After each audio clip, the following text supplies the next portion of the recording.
had tackled him, sending him sprawling to the floor, then handcuffed him and bundled him away at the speed of light, Maggie craning her neck to catch a glimpse of him. The next second, the train was besieged with railway staff. Miranda had somehow disappeared, and Maggie found herself completely alone, standing next to the cord, waiting as a very angry-looking guard bore down on her. After bundling her into a little room off the main concourse to give her an extremely stern talking to about whether she realised that everyone had thought they were going to blow up the train, and how she absolutely couldn't behave like that, and how she'd thrown off the entire network, and how the fine might just be the start of it, Maggie had broken down in sobs completely, and they'd asked if they could phone someone on her behalf. But it couldn't be David, of course, and oh God, how could she possibly explain this to Stan?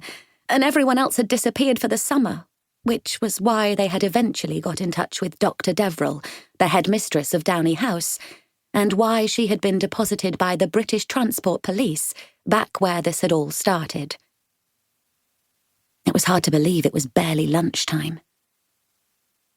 In the corridor, she buried her face in her hands. She had never felt more alone. She was a grown woman, engaged to be married, who had embarked on a flirtation. No, that didn't sound right. That wasn't what she had had with David, not at all. It wasn't some grubby Facebook affair. It had been more than that. Something deeper and more serious. She tried not to picture him. Those dark eyes with their long lashes. That grin that came and went at unexpected moments. His long frame striding across the hills with his dog, Stephen Dedalus. A crush. That was what she'd had, she told herself firmly again. A crush, like half of the upper fourth also had on him, desperate for glimpses when the classes got together for drama or concerts. She had a deep, passionate crush on a teacher. Not something that had happened to her when she was at school. Something that had waited until she was grown up and a teacher herself. She was just a late developer, that was all. And what did she tell her girls when they got helpless, passionate crushes on pop stars or YouTube stars? It's normal. It's part of growing up. It will pass and help you to form real adult relationships. Proper ones with proper adults with genuine flaws and complexities who see you as you are, rather than an unrealistic, idealised state of romance. But still, how could she help what she was feeling? And what she was feeling was so very, very strong. It hadn't dampened down, hadn't settled at all. She had thought of him every second that summer term, wondering what he was doing.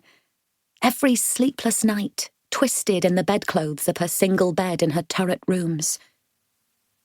And he had come for her, hadn't he? Or was it for Miranda? She didn't even know. Her phone was buzzing, buzzing, buzzing, but not from him.